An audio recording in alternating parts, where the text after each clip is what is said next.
What's going on, everyone? Jeremy here from the Quartering. I hope you're having a wonderful day. Now, we talk about people climbing the ladder, then pulling it up after them. It happens all the time in Hollywood. In particular, we can look at a lot of comedians who got big on kind of edgy humor and jokes that would nowadays be perceived as out of bounds, but coming out in favor of things like cancel culture, like that squid Seth Rogen.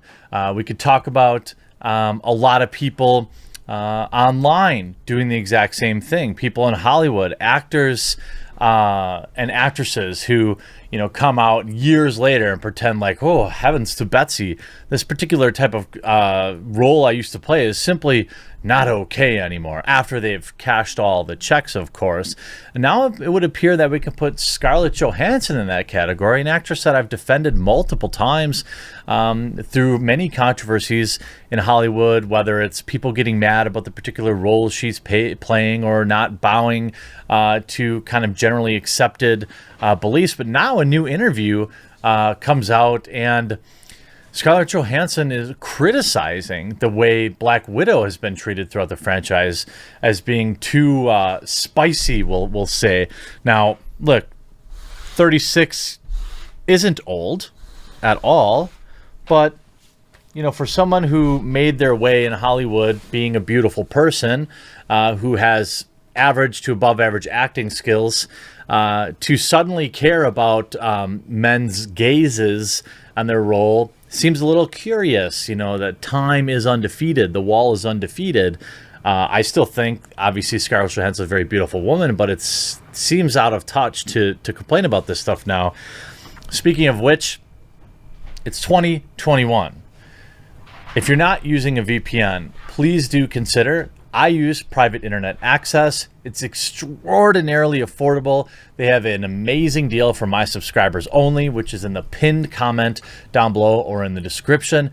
After this video, if you're not using a VPN, you can use it to access region-locked content. You can keep your data safe from big tech reselling it. Keep your computer and your browsing habits private. Get a VPN. And if you don't have one, I use private internet access. So maybe consider that one. Here's an article about in the comments. Scarlett Johansson criticizes Black Widow's hyper-spicification in Iron Man 2. Probably the only memorable thing from that movie. Johansson specifically took issue with what she describes as the character's hyper-spicification in Iron Man 2 in a newly published interview with Collider that they claim was done back in 2019 to promote the film's then 2020 release, talking about Black Widow. Johansson is prompted by Collider to discuss the topic when they asked, there is sort of a spicification of superheroes. How does that affect Black Widow? I mean, I don't know if that's necessarily true. I think that naturally very attractive superheroes have this happen to them. I'm not sure that the Incredible Hulk ever suffered that, or Colossus, or maybe Colossus. Like, I see Rule 34 people out there, but I mean, I think, Venom, obviously outside of Rule 34, characters, well, I suppose that's played by Tom Hardy. He's, good looking dude too. Either way. And what's great is she starts it off by admitting it.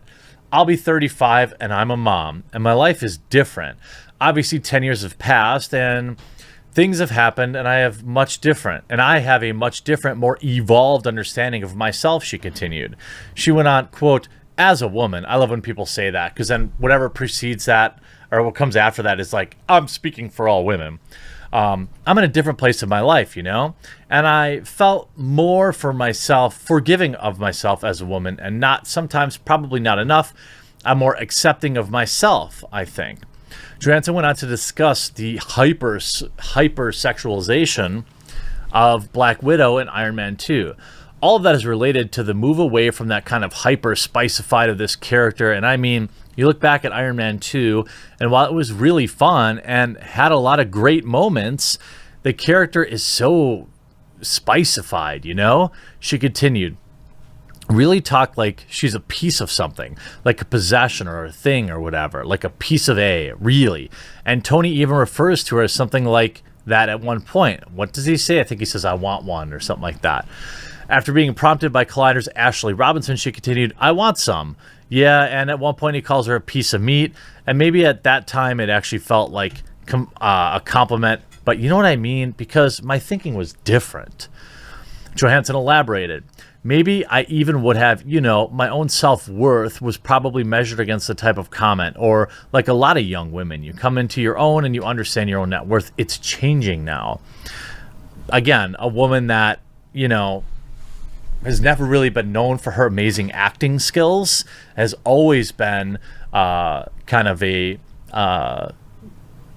she's not a bad actor, but, she plays Black Widow and a couple other roles where she's very attractive. She concluded, now people, young girls, are getting much more positive message, but it's been incredible to be a part of that shift and be able to come out the other side with a part of the story, but also progress, evolve. I think it's pretty cool. Now, nothing like closing the door behind you after making tens of millions of dollars from the Marvel franchise. This isn't the first time Johansson has talked about this type of thing. Back in November 2019, she appeared on the Hollywood Reporter's Oscar Actress Roundtable, where she said she regretted being typecast as essentially beautiful. Really? So you would rather not have work? This is such a ridiculous thing to say. Just because you're very good looking, that doesn't mean that isn't, look, it's a gift, right? You still have to act on it. There are a lot of vapid morons who are really beautiful who can't act or memorize lines or do action sequences. It doesn't necessarily remove from your ability, but to ignore it as a important factor. Do you think Chris Hemsworth would be Thor if the guy wasn't like traditionally handsome? Of course not. Do you think Mark Ruffalo, do you think Mark Ruffalo has the same hard time getting jobs that Chris Hemsworth does? As hard as Chris Hemsworth? Of course not. Chris Hemsworth is a beautiful man. Of course that feeds into it. Don't treat it like these stars treat being attractive like a disease when they've profited from it their entire lives. She went on to recount how she believed she was typecast. I feel like when I was working in my early 20s, and even in my late teens and early 20s, I felt somehow I was typecast. I was always a very hyper spicy woman. She wanted to say, I guess at the time it seemed okay. It was another time, even though it wasn't a part of my own narrative. I sort of had to shake it up a little bit because I couldn't seem... I'm not sure how many roles Scarlett Johansson will have in the rest of her life. Probably many. But as you can see, many of these comments 100% agree with them. Breaking. Woman who made millions of dollars selling the ability to take pictures of her face and body now thinks making money by being beautiful is awful, which is definitely a position that has nothing to do with getting old and less hot. I'm not disagreeing with that. The Wall is a villain that has never been defeated. Give back the money then. I'll wait. Part of Black Widow's appeal is her attractiveness. If Scarlett doesn't want to do that anymore, I'm glad they ended her character. Here you see, did she read the comic the character is based on? She uses her attractiveness as a weapon against stupid male stereotypes. She's in control of her body and uses to get what she wants where she wants. She is a definition of empowerment and self-control of a woman. Stop following other women's agenda and embrace her as the strongest-willed female character in the Marvel Universe. She died in Endgame as a strong-willed woman, doing and giving all she had to the world and people she loved. Despite its cruelty and negativity, she chose to be the best. As an actor, she should defend her characters. Excellent comments. That scene, probably the only memorable scene from Endgame for me, was her and Hawkeye fighting over who would sacrifice themselves.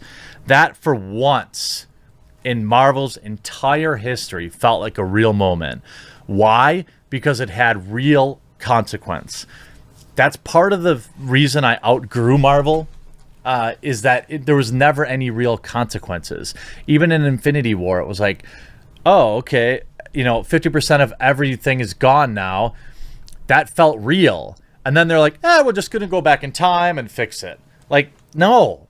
Then it just completely makes everything you felt at the end of Infinity War when Thanos completes the snap, it means it was fake. It means that, like, they duped you. And I don't like that. Spider-Man, superheroes should lose fights from time to time. One of the great arcs of Christopher Nolan's Batman is seeing Bruce Wayne get crushed by Bane and have to fight back and crawl back and regain his strength and come back stronger and smarter and take him on again. Like, that matters. Look at Rocky 4. Rocky faces Ivan Drago, gets defeated, has to train up, come back and defeat him. You know, in Rocky 3, Rocky had gotten lazy and fat and lost his edge, and he got destroyed by Clubber Lang. I mean, it's just, that's what happens, and you have to have a story to overcome. I don't think that Scarlett Johansson being beautiful is a negative thing, but I do find it pretty interesting that you're essentially scolding your what made you famous, and made you, Look, there are a lot of beautiful people that can't do what Scarlett Johansson does, but to deny that what opened the door for her was her God-given beauty is absurd. I hope you enjoyed this video. Remember, if you aren't using a VPN, please make today the day you pick one up. There's a link in the description below. Sign up today, get safe, browse anonymously, get regional lock content. Hey, you want to watch Shaun of the Dead? Guess what? It's not streaming in the United States. You can watch it with a VPN. Hope you enjoyed this video. We'll talk to you again real soon.